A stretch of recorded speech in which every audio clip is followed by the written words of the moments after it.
अस्सलामुअलैकुम दोस्तों, आमिर खान को लगान फ़िल्म के लिए करने में 2 साल क्यों लगे?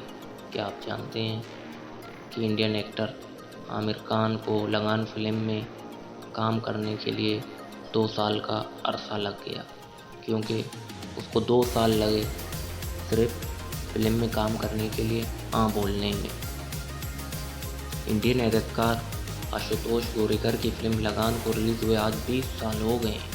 सन 2001 में रिलीज़ होने वाली इस फ़िल्म को बॉलीवुड के बेहतरीन और यादगार फ़िल्मों से एक समझा जाता है, और यही वजह है कि इस फ़िल्म में आमिर खान का किरदार बूम आज भी लोगों के ज़हनों में ज़िंदा है।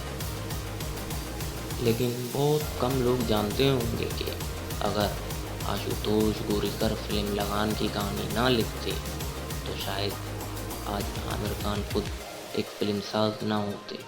और शायद ये बात भी कम ही लोग जानते होंगे कि जब शुरू में आशुतोष गोरेकर ने आमिर खान को इस फिल्म का मरकज़ी ख्याल यानी आइडिया सुनाया, तो उस वक्त आमिर खान को इसकी कहानी ज़्यादा मुतासिरकुन नहीं लगी और उन्होंने इस फिल्म में काम करने से साफ इनकार कर दिया।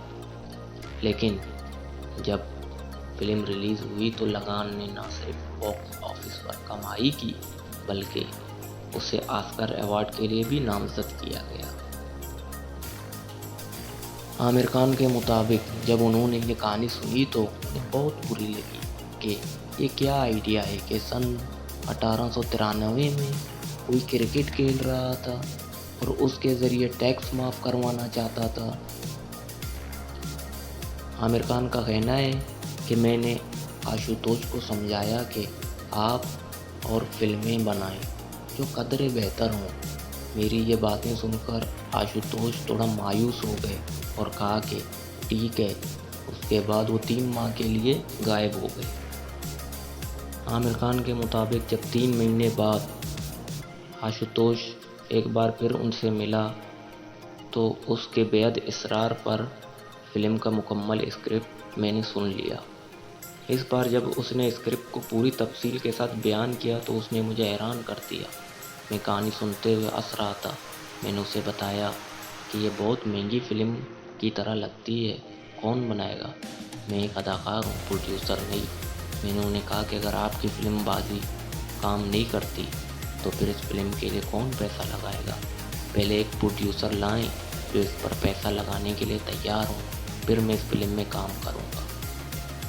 आमिर खान बताते हैं कि उन्होंने आशुतोष को मज़ीद ये भी कहा कि किसी प्रोड्यूसर को ये ना बताएं कि आमिर खान फिल्म में काम कर रहे हैं, क्योंकि वो ये नहीं चाहते कि वो नाम सुनकर रज़ामंदी ज़ाहिर करे, बल्कि फ़िल्म की कहानी सुनकर राज़ी हो। दोस्तों, आमिर खान का कहना है कि लगान मेरे लिए एक सफ़र है। इस फिल्म से मेरा जो रिश्ता है उसका ख़ास ताल्लुक़ है।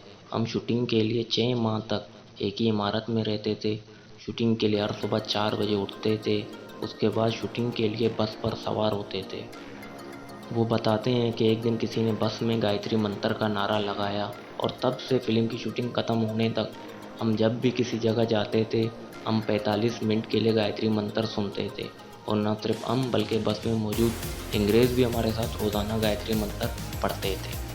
दोस्तों, आप सभी तो जानते होंगे कि आमिर खान किसी भी अवार्ड शो में शिरकत नहीं करते। उसकी भी एक खास वजह है। आमिर खान का कहना है कि अवार्ड को इतनी संजीदगी से नहीं लेना चाहिए, क्योंकि ये खेलों की तरह नहीं है।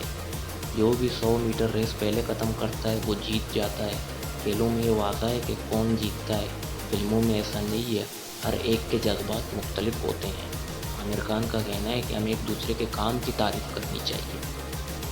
आमिर खान का कहना है कि मैं हिंदुस्तान में 2 अवार्ड की तकरीबात में जाता हूँ। एक लता जी का दीनानाथ मंगेशकर अवार्ड है और दूसरा गुलपोदी अवार्ड। ये 2 अवार्ड्स हैं जहाँ मैं खुद हाज़िर होता हूँ। जहाँ मुझे लगता है कि ये अवार्ड ठीक हैं, मैं वहाँ जाता हूँ। मैं ऑस्कर गया था ताकि मैं अपनी फ़िल्म की मार्केटिंग कर सकूँ। सब ने उसे इंडिया में देखा, लेकिन उसे बैरून मुल्क भी पहचाना जाना चाहिए। मेरी फ़िल्म ऑस्कर के लिए नामज़द की गई, ये काफ़ी है, और ये मेरे लिए किसी अवार्ड से भी कम नहीं है।